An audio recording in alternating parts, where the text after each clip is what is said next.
Welcome to ATN Society Watch. This is a program where we ventilate societal issues, give them aggregate attention with a view to proper solutions that will benefit humanity. And today on Society Watch, we have a number of issues that we're looking at. First, from Rivers State, where Ignatius Ojiri University of Education prohibits compulsory sale of textbooks by lecturers. And from Delta State, police nabbed 67 for allegedly conducting same-sex marriage.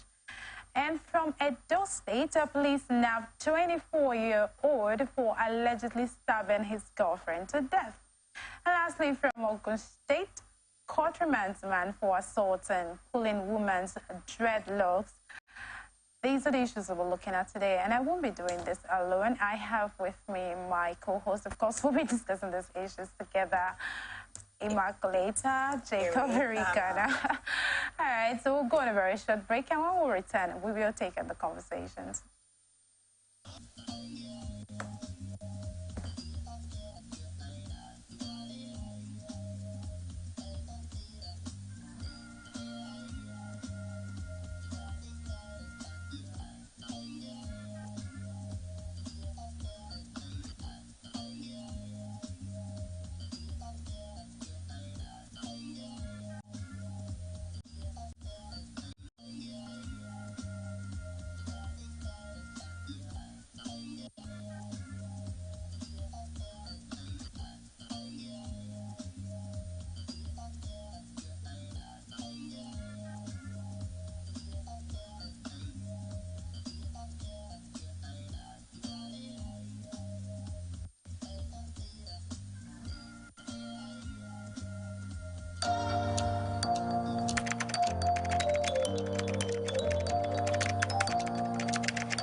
From the line across the ocean to the land beyond the mountains, through the Sahara, we bring. Every day, our lives are changed by history. We are one people, all of us. Leaders, politics. Nobody's ambition is what's the blood. I have fought a very family. Natural occurrence, war, and the world economy. I belong to everybody, and I belong to nobody. ATN covers it all on ATN Politics today.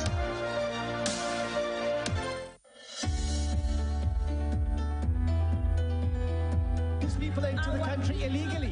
That is amazing. Honorable human trafficker.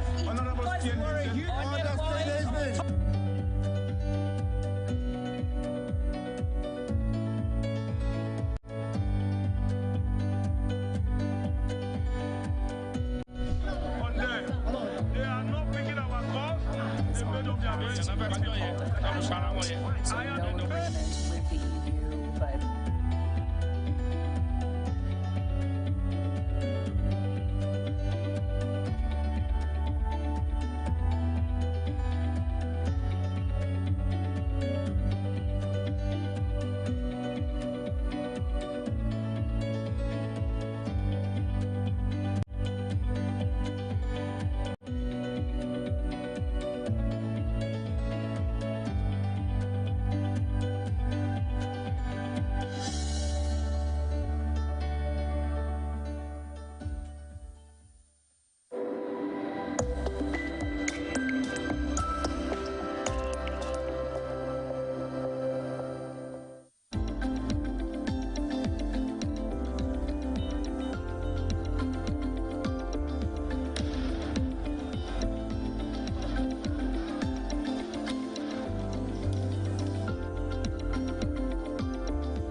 Welcome back. If you are just joining us, this is Society Watch on Atlantic Television Network.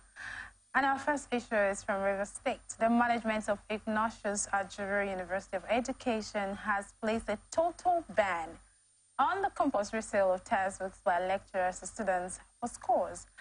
The acting vice chancellor of the university, Professor Okechukwu Onuchukwu, spoke yesterday during an interactive session with the students of the university at the school's main auditorium. Onuchukwu stressed the ban on the compulsory sale of textbooks and other forms of extortion by the lecturers, charging academic staff members to make available the sources of their teaching resources to the students. He urged the students to report any lecturer who violates the order to him, advising the students not to make themselves vulnerable to lecturers by not studying hard. Onuchukwu said, anybody that forces you to buy textbooks or harasses you to pay money to pass an examination, report him to me. Your parents sent you here to study. Do not allow it to waste. The Vice Chancellor revealed the institution's plan to build perimeter fences around all female hostels in the institution, noting that the move was to consolidate the security of 8 students. Onuchukwu, while maintaining that the university's policy of paying statutory school charges in 2 installments initiated by him was still in place, advises students to leverage on the policy instead of not paying their fees at all. He further lamented the destruction of the university facilities, particularly in the lecture rooms and the hostels, praying the students to use the facilities as if they were their personal property. When I saw this, I can imagine the joy, the hope in the hearts of students right now. No more compulsory textbooks. Go to school, study, pass your examinations. The first question is, why should lecturers even make textbooks compulsory? The truth is, these textbooks are for the benefits, of the students. Students get to gain more knowledge studying this textbook. So why should anyone want to make it compulsory? First of all, it should be your priority to want to get these textbooks. So if it's for my own benefit, why are you forcing me to do this? Why make it compulsory to the extent that most lecturers even demand for the list of those who have purchased this textbook, so that I don't know what they intend to do with that, but most people believe that they award scores to students who have purchased the textbooks at the expense of those who could not purchase those textbooks, and that has really been a cankerworm in our university education. But for the Ignatius Ajuru University to say, well, we are putting an outright end to it. If anybody forces you to buy any textbook, reports to the Vice Chancellor. What's your take, Immaculata? I'm just smiling. I don't even know what to say. Well, it is a good development to start with. But again, in order some lecturers that some lecture, some teaches. So for those people that teach, it's very easy for you to understand. But for those people that lecture, they just come to the class and then blah, blah, blah, and they're done. Go and buy textbook. But where I'm trying to understand is saying as in your buying of textbook determine the score that you get. It doesn't make sense. And I love what Okechukwu just did right now. No more buying of, it's not by force. Like you said, it's something that you should know, do I really need this textbook or not? It's for the benefit of students. So it's not supposed to be something you force someone to get it. And again, some students are very good at whatever thing you give them in class, they can actually maximize their notes very well. But why forcing them to get it? And I'm also asking, if the lecturer stopped this, would they provide? Because I remember when I was in school, most times you get to a library and you don't get to see materials. Would they provide materials for these people to read and also understand? I bought textbooks when I was in school, though it wasn't compulsory. It was not you have to buy to get a score or whatsoever. But again, when you go through the textbook, you will know that, yes, okay, this is what the lecturer was trying to talk about. I understand. It's a good one, but not completely good for me. You think so? Yes. Now, I bought textbooks, both compulsorily and not compulsorily. And so I know what it feels like. Now, first of all, the question is, I think just recently I saw a memo from the University of Port Harcourt saying that no lecturer has the right to fix prices for textbooks.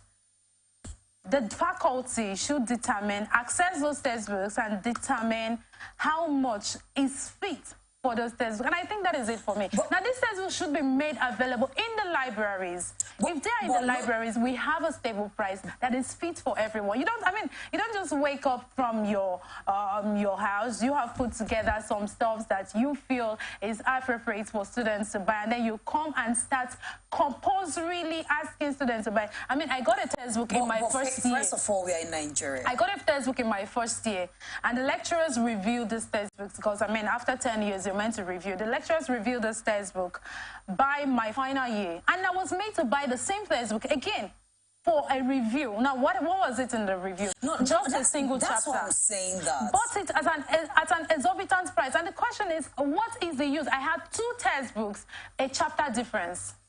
I can see the anger in you because you are it's very annoying. Yes, that's what I'm saying. It's a good development, but again, not completely. And then when you are saying that a lecturer does not have the right to put a price tag on a textbook, remember that when I went to print this book, it wasn't the school authority that went with me. The cost of printing is static. The cost of printing in Nigeria at the moment is static. Now, that is why they say there is a faculty committee. Now, this faculty committee gets your material, accesses it. How many pages are this? I mean, I know of a textbook I bought that is not up to 100 pages. And if I tell you how much I bought those textbooks, the question is, what is inside of that textbook that should be that expensive for students? I overheard some students saying that some lecturers, they said this is where they make their money from. Exactly the point. That their salary is not going nowhere. They work so hard and earn little. This is where they make their money from. And indirectly, their parents have to suffer for all of it. I mean, I think this is a good one. This is just like this subsidy stuff that is going on. You will see a driver enter a fuel station, get a fuel, and then, I mean, the consumers are the ones suffering it. We are the one suffering it. So, I mean, this is a good one. It's a good one. This textbook should not be compulsory. As much as students need to buy textbooks because they need to grow personally, they need to get to learn better, they need to study to show themselves or prove that they have gone to schools. They shouldn't be compulsory. This textbook should be in the libraries, in the bookshops rather, so you can go find them and buy them at stable prices. Not that you're buying this textbook. I mean, I even know of some where this set buys at this price and then the next set buys at another price. It's unfair. So what happened to those lecturers that would just come into class and then they would be like, blah, blah, blah, blah, blah, go and read it up in the book? That's what I'm saying in exams. What would school it's not about stopping recommendations. Yes, it's not about stopping them from buying the books. I don't really appreciate the fact that they have to make it compulsory before a student can pass. The school should also do something about some lecturers. They know this thing. They know how to actually follow the student, but they don't want to release everything because they want you to directly or indirectly buy the books. Would the school authority do something about that one too? That is what they have said. If anyone forces you to buy, like I said, I mean, my days, we have to put down our names and matriculations number whenever we buy a given book. Even I know what students are going through, and I can feel the joy in the hearts of students. Well, this is going to be sad for lecturers because the volume of sales. In fact, most lecturers will enter into contracts, partnership deals with some other people, authors who are not even in these universities. Well, I'm going to help you sell your books. I mean, we have about 500 students. I'll sell them, and then I have 1,500 now on each of these copies. So let's assume the original copies of those books are like 2,005. I add my 1,500. I sell them for 4,000 naira, and then the students are going to buy compulsorily. Maybe I can't possibly relate to that well because I did not pass through that route. But you that have, but again, I've seen students that like.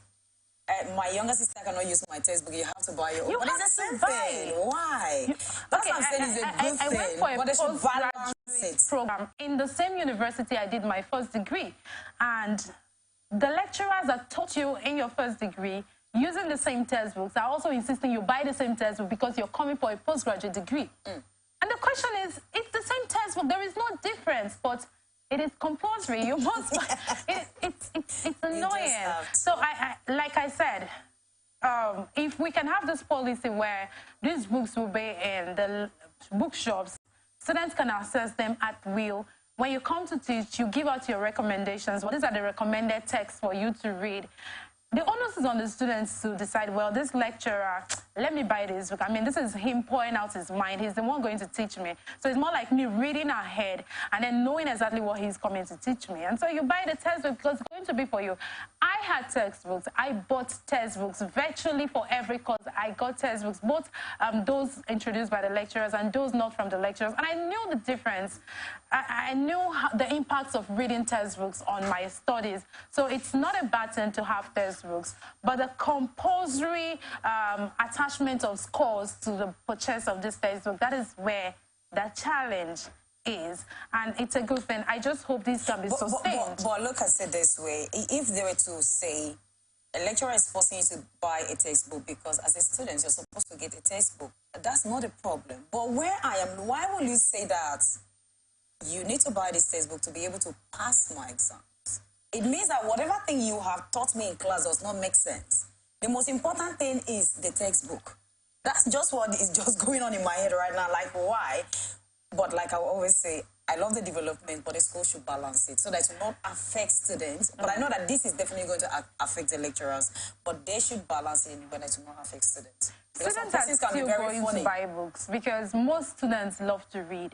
And they will definitely buy. But the point is, there are some people who are struggling financially. There are some people who are from homes that are just managing to ensure that they go through school. And so if you put that pressure on them, they are going to, of course, put the pressure on their parents. And then the parents will be left with nothing, wailing. And at the end of the day, they have to squeeze out the sum. So I think let's not look at it in that angle. Let's not look at it in that angle. We are looking at it because we have other bills that these parents are going to pay. Whether you're coming from a family that, I mean, you're trying to survive, as long as you made up your mind that you will go to school, you should be able to count the cost. So you shouldn't put it in that way. Counting the cost doesn't mean that you are going to buy every book that comes from every Dick, Tom, and Harry. It means that you're going to go for those that are most important.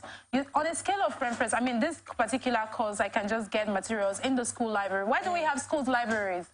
We have them because there are books that you can't afford to get, and then you go there to read those books. So if we keep buying all the books because we want to go to school, man, well, I just hope that this can be sustained. Students get textbooks because they're really, really helpful. You cannot scale through your exams. You cannot, I mean, it's not just about the exams this time. You cannot have a grasp of what you are studying without reading. So it is essential to get your textbooks, but they shouldn't be compulsory. There shouldn't be a grade attached to those textbooks. Well, let's look at our next issue from Delta State. Further details have emerged about how police officers from Ekman Division in Ovuye local government area of Delta State arrested 64 suspects for allegedly conducting a same-sex wedding ceremony. The suspects were arrested at T-Bolu's Hotel Refinery Road, Ekman, on August 27, 2023 at 9 p.m. Delta State Police Command spokesman DSP Bright Edafe said in a statement that the incident started to unravel when policemen intercepted a male cross-dresser who claimed to be an actor. Upon interrogation, he confessed that he was a member of a certain gay club and that he was on his way to join his fellow members for a gay marriage ceremony. According to him, acting on intelligence gathered, the Divisional Police Officer CSP Aliyu Shaba raided T-Bolu's Hotel off Refinery Road, Ekman, Warri, where some suspected gay members were reportedly holding a gay marriage ceremony. As the operators arrived at the said hotel, the gay members immediately took flight, scampering in different directions. The police officers chased and arrested a total of 67 suspects for allegedly conducting and attending a same-sex wedding ceremony between Daniel Pius, the groom, who is 22, and Maxwell Owonowo, who is the bride, and 20. The venue of the illicit wedding was searched, and the following items were recovered at the scene: 1 codeine bottle, 3 cups of refined Canadian loud, 5 sachets of SK, 1 sachet of tramadol, 4 tablets of Molly drug, 1 crusher, and gay marriage ceremonial dresses. Edafe said further during the investigation, one of the suspects, Abel Daniel, 23, stated that while he was under the influence of alcohol, one male suspect who is at large had sex with him through his anus at the hotel. The suspects and SVs are in custody, and efforts are intensifying to ensure the arrest of the fleeing members for possible prosecution. Well, before we take on the conversation, let us bring you some clips from that marriage. Well, this is where we are right now. We are in a very precarious situation. First of all, we have a law, the anti-gay law, that says anyone that is culpable, anyone that is found and is tried and said to be perpetrating this illegality, because it is illegal in Nigeria, such a person is liable to 14 years imprisonment. So as long as that law is concerned, homosexuality is illegal. 14? 14 years. As much as that law is concerned, homosexuality is illegal in Nigeria. And then let's even look at the fact that we're talking about a gay couple of 20 and 22. It is very serious because these people are still very young, very, very young. And one would ask, how did this come about? They've just left the teen stage where you can probably say, well, they should have been under the control of their parents. Maybe now they're adults and then they have some level of responsibility to take care of themselves. They can do what they want to do. But this is where we find ourselves. Another question is, how did we even amass? How did they even come up? How long has this club, this gay club, how long has that club been in Delta State, to the extent that we have over 67, because some members are said to be at large. And if only 67 were arrested while others are at large, it means that there are more than 67 members of that gay club. And it's also possible that not all of them attended to the wedding. This is where we are. I don't know, anytime I see a story like this, I ask the question, face of all, did they fall from the sky? I know that the government is doing a whole lot to make sure that they curb these menace in our country. It is not accepted here. You see some of them hiding in the umbrella of, what do they call it, content. We are doing content. And some of them are not even hiding again. You see them on social media, they come out like they are just so proud of themselves. And they have parents, they come from a family. What have they done about this? Is it that there is no way? I mean, this is 24 years we're talking about, 24 years. You can still put these people under your armpit and do what you need to do. We are not talking about 60-something. And then the parents are watching. It is not enough to say, since you have chosen to go this path, I disown you. No, if anything happened to that child, they will still trace back to their house. What have they done about it? I know that they say charity begins at home, but again, we have seen, like I told you a story this morning, parents spend everything they have, they put in their best to make sure that they give their children the best. But when they begin to go to enter the society, peer pressure make them to come up with another lifestyle. This did not just start one day. When I told you a story this morning, I said the mother said she has been observing these children. She noticed this, which they were doing for over 3 months, but she was following them back to back to make sure that she gets them red-handed. I love what the police they actually did. Initially, I was telling you that this is not one of the biggest problems in Nigeria right now. We have something else to attend to. But when I finally look into this story, I mean, I got a shock of my life. Like you said that day, we have had and seen enough wonders. Wonders should end already.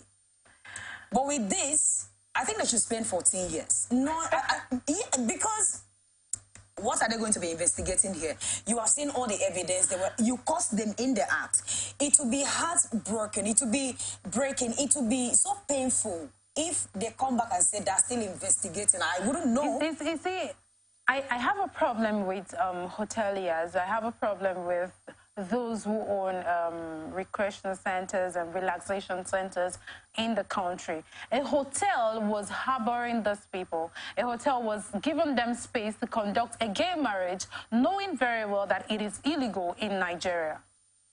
I really don't think that hotel should go scot-free. Now, I was talking about how long this club has been on, and I was just thinking, they've been having meetings. If they have successfully carried on to this limits where they have to have an open wedding, they've been having meetings. Where have they been having their meetings? Okay. Most likely in hotels. First of all, we have seen a case where a father or a mother says, I sold my child because of poverty. I sold my child because of what is going on in Nigeria, because I can't feed the person, my child anymore. We want to survive. You know, most of these people, some of these people that do this thing, it's not that they don't know that what they're doing is wrong. Remember that before the owner of the hotel built that place, it was for business. Already they know that is wrong. It's just like a man, just like a landlord harboring all these traffickers, all these boys in question. They would be like, this person can pay more, so allow this person to stay. Already they know that what the person is doing there is not good. But people do you realize right now that if you're going to rent an apartment, the agent that is going to help you secure the apartments gets your data, including what you do for a living. Okay. Nobody's going to come out and say, I'm into internet fraud. That's what's going on right now. Everyone is trying to be careful with what they do. Now, you own a hotel and you're going to have your space be used for a gay marriage, and because they are going to pay you, you didn't think about, first of all, the image you're going to create for your hotel. Just like right now, your name is in the news for the wrong reasons. You didn't think about the fact that the government might maybe go berserk and say, well, we're going to seal off this property for encouraging homosexuality. All of this should be taken into consideration. Have you not seen a situation where a young boy going to maybe for robbery or perhaps to kill or bringing a baby for human trafficking, and then if you ask them, why did you do this? The person that sent me say, will give me 500 naira. So I decided, because I am hungry, because things are hard. You see, until this has nothing to do with government, if you ask me. Until we individually, as a citizen, as a nation, like we come to sit down, face mirror and say, I know that this thing is wrong. Irrespective of what the benefit is, I'm not going to do it. I know that this thing is wrong. Even if I'm going to die, I won't do it. But in a situation that, like, after all, it will just pass. It's not money I will get. People hide under the umbrella of poverty, economic stability, and all that. It won't stop. But I really commend them, please. An excuse. You know, some time ago, you were talking about a hotel you had went to lodge with your mom in Abuja, and they said, we can't let the two of you have the same room. That's what I'm saying. I said until we decide. If you have integrity, your name sells for you. You have that integrity. You are not going to rub it in the mud for peanuts. How much are they going to pay you for that venue? If you lose these clients because they're bringing you illegality, they're going to make your name to be dragged like it is being dragged right now, then you are going to get other clients some other time. You don't always have to win because you want to make money. We'll just go on a very short break and we will be right back.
Strong lines across the ocean to the land beyond the mountains.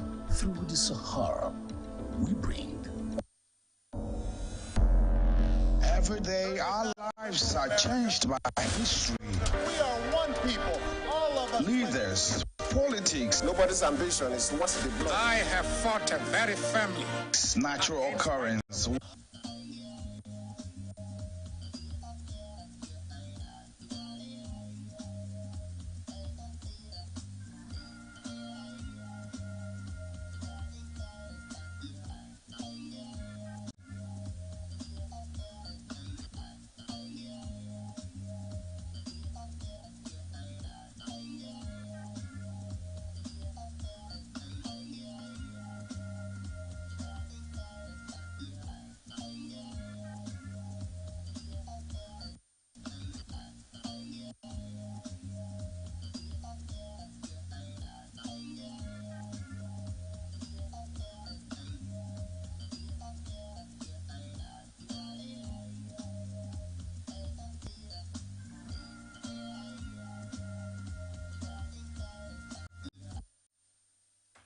Welcome back. If you are just joining us, this is Society watching Atlantic Television Network, and our next issue is from Edo State.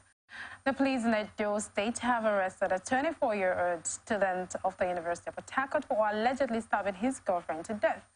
Commissioner of Police in Edo, Mr. Mohammed Dankwara, told newsmen on Tuesday in Benin that the suspect's landlord reported the case to the police. The landlord, he said, told the police that the student stabbed the lady several times in the neck and in the chest with a knife. Police operatives immediately swung into action, arrested the suspect, recovered 2 knives, and rushed the victim to the hospital where her body was deposited in the morgue. Items recovered from the suspect were 2 bloodstained knives, 2 iPhones, 1 Nokia phone, 1 laptop, and 2 ATM cards. The case was transferred to the homicide section of the State Criminal Investigation Department, Benin.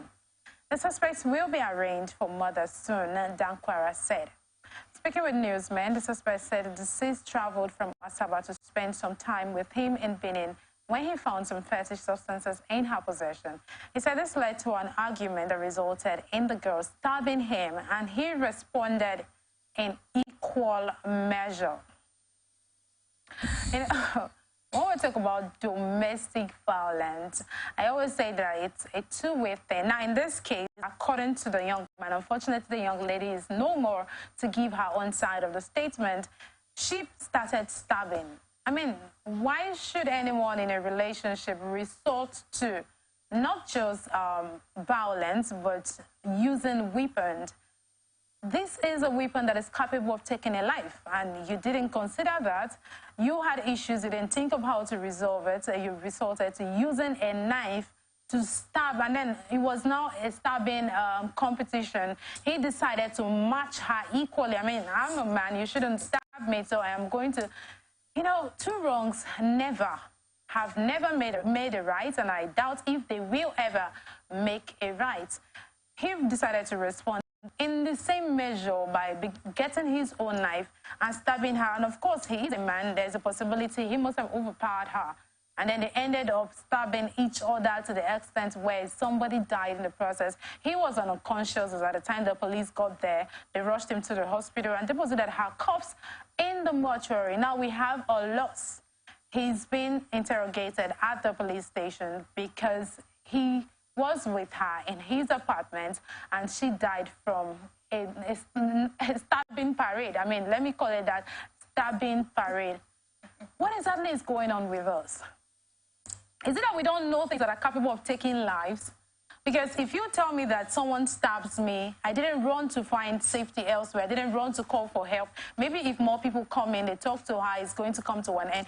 He went to get his own knife. Say it's a stabbing match. Let us take it on. And then is it that they didn't think that anybody could die from that? Is a stabbing match for me that you're talking about? Even though this is, I mean, you're saying that is it that they don't know? There is one thing about anger. You will never know that what you are doing is wrong until you come back to your senses. And again, even though this is beyond school students and all those things, because this is now domestic violence and all that. You know, my grandmother told me something when I entered university. She said, I'm not against you falling in love with anyone if you want to. Of course, you are up to the age. But if you look at a guy and know that there are, if this guy go to a certain extent, you might not be able to forgive him. Never fall in love. If you know that some persons you just see that I love you, but if you do this kind of thing to me, I will do you back. In fact, I will give you in 100-fold. She told me that, and that thing is still in my subconsciousness till this moment. If you know that if this person do you something wrong, even if you are falling in love, and then you realize that this person, I cannot tolerate this thing from you, you better wake up from the love and come out of it. It is high time. I don't know. A lot is always happening when it has to do with students. Your parents send you to school and you're going to do what I can't even explain. You're going to do... sometimes we just leave school environment, go to spend time with a man. Nobody even knows your whereabouts. I mean, why on earth would a girl, I'm talking about a woman, we are supposed to accommodate. We are home. We are supposed to build. Like, I know that men sometimes they can go out, they can, emotions can take over. But as a woman, you should be able, and no matter how angry you are, sit back and tell yourself, I am a builder. I should be able to control this. I should be able to cop this scene. And then you are the face to carry knife. Even though, like you said, she's gone. We don't know what the story is. We don't know how it happened. The guy is the one giving his own side of story. But you should be able to say, no matter what you do to me, I mean, you should control yourself. How will you carry a knife and stab a man? You're not married to this person, for goodness sake. It's a different thing. You say, okay, I'm fighting with my husband. I mean, and if you're fighting with your husband... No, you're not supposed to do it. You're not getting it. No, at least we are committed to each other. But this one... Crazy. See, I think it's high time when society began to give more attention to emotional intelligence. Yes, I think we've reached that point, and maybe long overdue. We really need to pay attention to emotional intelligence because, first of all, there was an argument. At that point of the argument, how did they handle it? Maybe the young man kept pressing. Even looking at the young lady, I'm like, oh, maybe she's very angry, but I don't give a damn. She's my girlfriend and all of that. Maybe if he had thought about, well, let me just allow her for now. Let's address this some other time. They would have been able to overcome. Now, maybe if she had said, well, let me just take a walk out of this house right now, instead of trying to prove whatever you want to prove. Right now, someone is dead. Now, how would his young man skill for it? Let's assume that the story he has painted, the story he has told us is true, that she was the one who began the stabbing. Is he going to go free? No. Nothing happens suddenly. See, when you see someone act, when you see someone, push you to the wall and then you can hold your emotion again, it means that it's just like putting salt in a wound that is trying to heal. There has been an argument before now. There has been an issues before now that on unattended issues. The issues that are not attended, so that's what I'm trying to say. Before now. So you can't just tell me, Makulata, what is wrong with you? I'm like, I can't take it again. No, there must be something that they have not tackled and then they could not. That is why emotional intelligence will let you know that this reaction. When you're saying the society needs to pay attention to it, I mean, say it is high time we, ourselves. We are the society. Okay, we are the society, but I think you should, specifically say we should, because I literally had to start buying books, how to control your emotion, to start working on myself. I'm not saying that I am a bad person. I know that definitely I was going into marriage, but there are some things that might happen. Maybe I might not be able, but let me read ahead. So it's one thing for us to start preparing ourselves, and students should be very careful. I'm angry that your parents spend a whole lot to send you to school, and you ended it this way. Whether the guy is painting the right story or is painting the wrong story, he's still alive, but you are gone. It's very unfortunate. It's quite unfortunate. Very unfortunate. Schools have resumed. He should go about his studies right now. He is facing a case of this nature. I don't know. I just hope everyone in a relationship, whether or not in a relationship, just get a hold of your emotions and know your actions. I think that is going to save us a whole lot. Well, let's go straight up to our next issue from Enugu State. The Enugu State Police Command on Tuesday said it has arrested one man with a firearm during a clash between two Odo masquerade groups in Aku, the Igbo Etiti local government area of the state. The command spokesperson DSP Daniel Ndukwe, who disclosed this in a statement, said one man was killed during the Monday clash, which he said also left many others, including police operatives deployed to the place, injured. The clash was caused by a disagreement between the two groups on when to hold the festival. However, the police in a statement said normalcy had since been restored while an investigation into the case of the clash had been launched. Ndukwe said one male suspect has been arrested and a firearm recovered from him in connection with the clash between rival groups in the Aku community of Igbo Etiti local government area over the celebration of Odo Masquerade Festival on August 28, 2023, around 4 p.m. The incident led to the shooting and murder of one male victim and injury of others, including police operatives deployed to calm the situation. Now, sometime last year, towards the end of last year, the police in Akwa Ibom State have put a ban on masquerade activities. And I was saying, this is our culture. This is our cultural heritage. This is our way of living. And once in a while, when we get to see all of this, it reminds us of who we are. We are Africans, we are Nigerians, and we are from this community. And it brings us together. There's this sense of unity when we get to go all out, watch the masquerade displays, and then it communicates one thing or the other to the people. But when I saw this, when I saw this, I'm like, oh, really? Why should anyone, first of all, you're going for a masquerade festival, which is like a cultural festival. Why should anyone go with a firearm?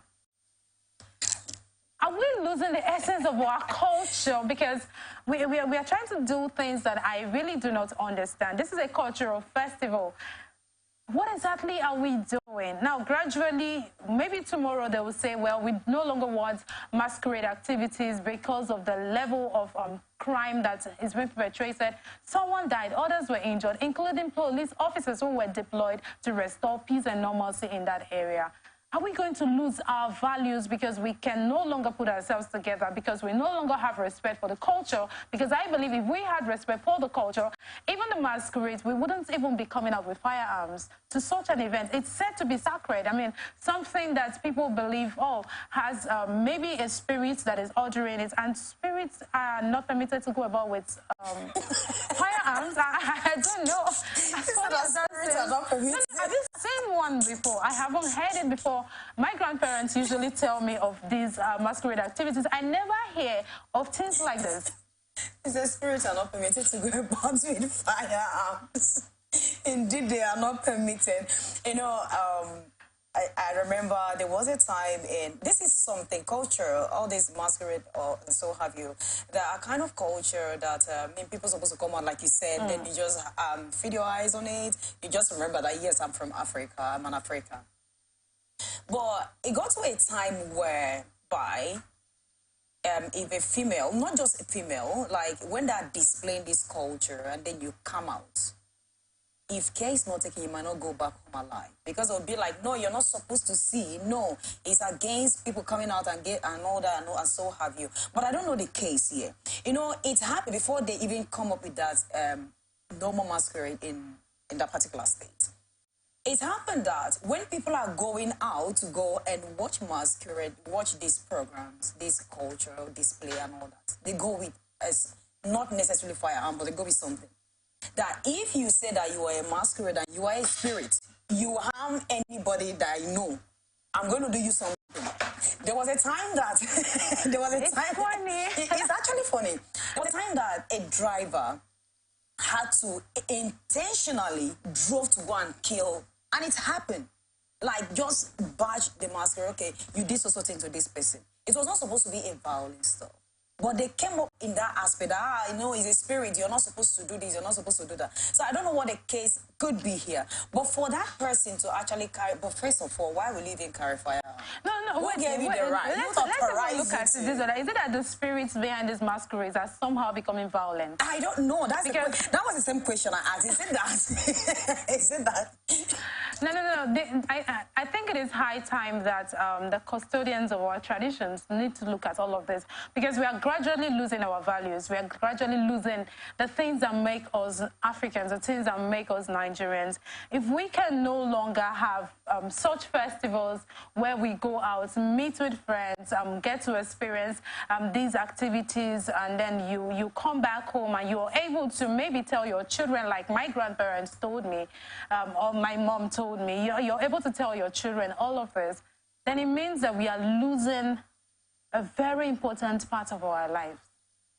Why is it unfortunate? Really? This generation, I don't even know anything about their culture. Of course, everyone is now scared since, I don't know, since the masquerades are now turning violent, that you now see people go out with guns. Everybody's going to advise their children, well, you're not going to go out for that masquerade festival. In fact, it's not even going to happen in the first place, so forget about it.